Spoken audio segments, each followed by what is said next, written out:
Do you remember when life didn't feel too exciting to feel good, when watching the rain actually felt peaceful, when a song could stay in your head for days, when spending an evening with your friends was enough? No notifications, no endless scrolling, no need to constantly check if something better was happening somewhere else. Now everything feels different. You open Netflix and spend 20 minutes searching only to close it without watching anything.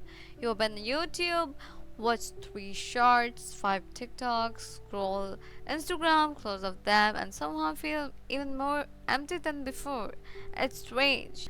You have more entertainment than any generation in history. More music, more movies, more games, more content, more information, more choices, and yet you've never felt this uninterested. Maybe you've even started asking yourself what's wrong with me? Why don't I enjoy anything anymore? Why does everything feel so empty? The scary part isn't that life feels boring. The scary part is that you can't even remember the last time something made you feel fully alive. At first, you blame adulthood. You tell yourself this is just how life is. Then you blame motivation. I just need to work harder. Then you blame yourself. Maybe I'm just lazy. Maybe I've changed. Maybe I'm broken. But what if you're asking the wrong question? What if the question isn't why can't I enjoy anything anymore? What if the real question is what happened to my attention? A few years ago, I noticed something strange. Nothing terrible had happened. Nobody had left. Nothing had gone wrong. But every day start feeling exactly the same. Wake up, check phone, eat, scroll, work, scroll, watch something, scroll again, sleep, repeat. Days weren't painful. They were forgettable. One afternoon, I opened my favorite game, the game I'd once spent hundreds of hours playing. 5 minutes later, I closed it. Not because I didn't have time, because I was bored. So I opened YouTube, nothing. Netflix, nothing. Spotify, skip, skip, skip. Every song felt average. Every movie felt too long. Every conversation felt like it required too much energy. That's when the fear started. What if this is who I am now? What if nothing will ever feel exciting again? And maybe you've asked yourself the same question, not because you're unhappy, but because life doesn't feel the way it used to. I thought I had lost the ability to enjoy life. I was wrong. There was something I couldn't understand. If technology was supposed to make life better, why did I feel worse? I had access to every movie I'd ever wanted to watch, millions of songs, millions of videos, thousands of people just one tap away. Yet somehow the more I had, the less I felt. Then one day I noticed something. I picked up my phone not because I needed it, not because someone called me, not because I was bored. I picked it up without even thinking, almost like my hand already knew what to do. And that's when I asked myself, did I choose this or did my brain choose it for me? For the next few days, I started paying attention every time I felt even a tiny moment of discomfort. I reached my phone, waiting in line phone, eating alone phone, walking phone, before sleeping phone. The second I felt silence, I escaped it. Not because silence was painful, because I had forgotten how to sit with it. Here's something nobody tells you: the human brain loves novelty, new conversations, new places, new ideas, new experiences. That isn't a flaw. It's how we're wired to learn, but today something changed. We don't experience novelty a few times a day, we experience it hundreds of times. A new video, a new notification, a new meme, a new opinion, a new headline, another swipe, another scroll, another refresh. Our attention never gets a chance to rest. Imagine walking into a room where someone changes the TV channel every 3 seconds. At first, it feels exciting, then it becomes exhausting. Now imagine that TV is your mind. The strange part is nothing feels wrong while it's happening because your brain adapts slowly, quietly, without asking for permission. Not overnight, one scroll at a time, one notification at a time, one distraction at a time. And then months later, you sit down to read a book. 5 minutes pass, your mind wants to leave. You start a movie, you check your phone half of it through.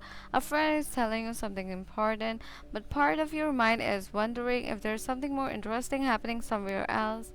Not because you don't care, because your attention has been trained to expect constant change. Here's the hardest part: most people think the problem is entertainment. It isn't. Entertainment isn't the enemy. Your phone isn't evil. Social media isn't automatically ruining your life. The real question is who's teaching your attention what deserves your mind, because whatever trains your attention quietly shapes your experience of life.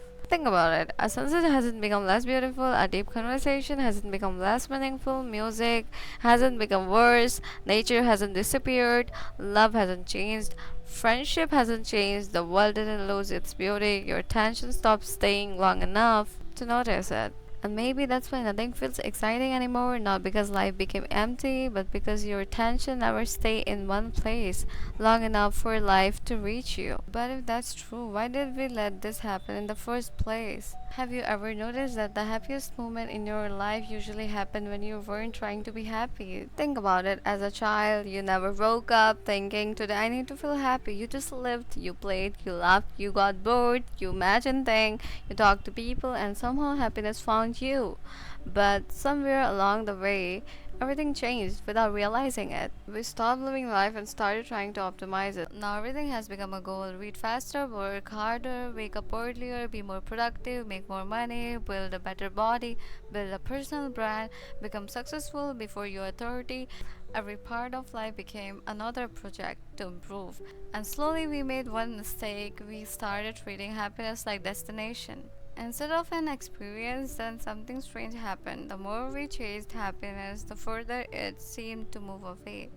Because every achievement only lasted for a moment.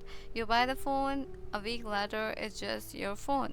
You reach a goal, a month later, your mind creates another one. You finally get what you wanted, but instead of asking, what's next, you ask, why doesn't this feel the way I imagined? Maybe the problem isn't that nothing makes you happy anymore. Maybe you're expecting every moment to feel extraordinary.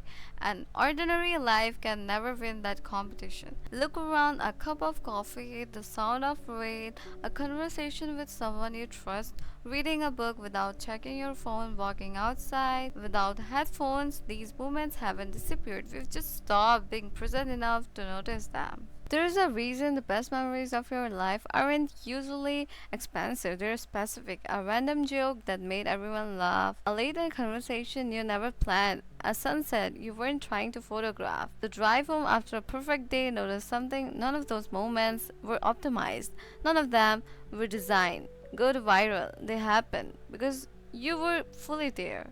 And maybe what we've been losing, not happiness, presence. Because when your attention is always waiting for the next thing, the current moment never gets a chance to become a memory. Think about the last time you watched a sunset. Did you actually watch it, or did you reach for your phone because your eyes had a chance to appreciate it? Think about the last conversation you had with someone you love. Were you listening, or were you waiting for your turn to speak while another part of your mind wondered who had texted you? This isn't about guilt. Everyone does it, including me. But one day I realized something that completely changed. The way I looked at my life, I wasn't running towards happiness. I was running away from stillness. And every time I escaped silence, I also escaped the possibility of feeling deeply. Because joy doesn't shout, it whispers. It asks you to slow down, to notice, to stay, to be fully present for something that won't last forever. Maybe nothing is wrong with your life. Maybe your life has been waiting for your attention all along.